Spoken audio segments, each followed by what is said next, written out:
سلام، من سمرم. خوش اومدیم به سمر سیکرت تاج. امروز میخوایم با هم دیگه یک کیک کدو حلوایی خیلی ساده و خوشمزه درست کنیم. از کدوهای هالووینتون هم میتونین برای درست کردنش استفاده کنین. اگه چنل رو تا الان سابسکرایب نکنین لطفاً حتما این کارو بکنین که به حمایتتون احتیاج دارم. مثل همیشه رو گرم بکنین تا به دما برسه. بریم مواد لازم رو ببینیم. البته ته ویدیو هم هستش. شکر قهوه‌ای، آرد، همون آرد سفید معمولی استفاده می‌کنیم. پوره کدو حلوایی که من کدو حلوایی رو بخارپز کردم و پورش کردم. 2 تا تخم مرغ، ترجیحاً تخم مرغ درشت. روغن، از روغن گیاهی بدون بو استفاده کنین. یه مقدار آب احتیاج داریم. جوش شیرین. ادویه ها که دارچین و زنجبیل و جوز هندیه. اگه دوست دارین میتونین تغییر بدین چون میدونم بعضیا جوز هندی زیاد دوست ندارن.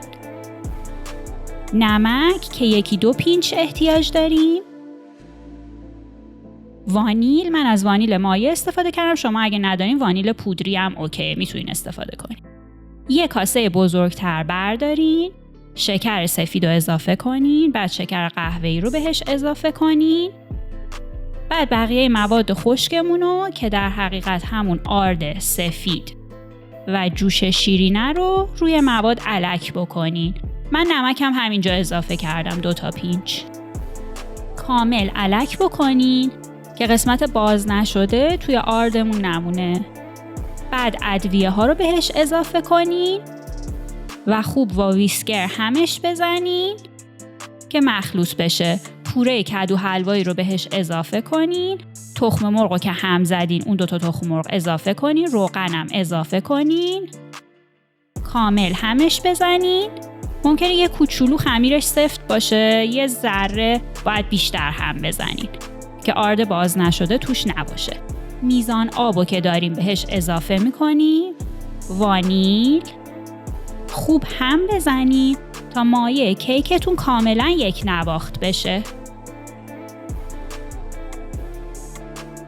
قشنگ زیر و روش کنین که قسمت باز نشده نمونه توش. حالا بریم قالبمون رو آماده کنیم. من یه مقداری کره برداشتم، دارم به جاهای مختلف قالب میمالم. وقتی کامل قالبتون به کره آغشته شد این شکلی میشه. حالا یه مقدار از همون آرد سفید رو بردارین توی قالبتون بپاشین. وقتی قسمت‌های مختلفش آردی شد بعد اون میزان آرد اضافه ای رو که میمونه ازش خارج کنین. بریزین بیرون قالب. حالا مایع کیک رو اضافه کنین توی قالب. حدوداً 1/3 بالای قالبتون خالی میمونه. بذارینش توی فری که از قبل گرم کرده بودین.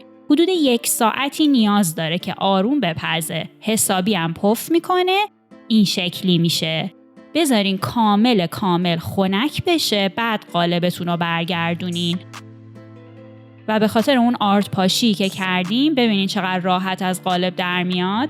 خیلی خوشگل و خوشمزه، کلی هم خوشبوه.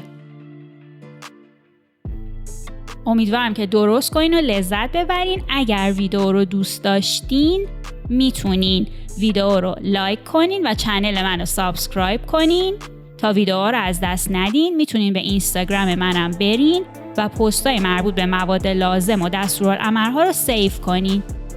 مواد لازم رو دارین اینجا میبینین و مثل همیشه هم ترجمه فارسیشو براتون توی توضیحات گذاشتم. مرسی که تماشا کردین. لطفاً 2 تا ویدیوی پیشنهادی منم یادتون نره تماشا کنین و تا ویدیوی بعدی خدا نگهدار.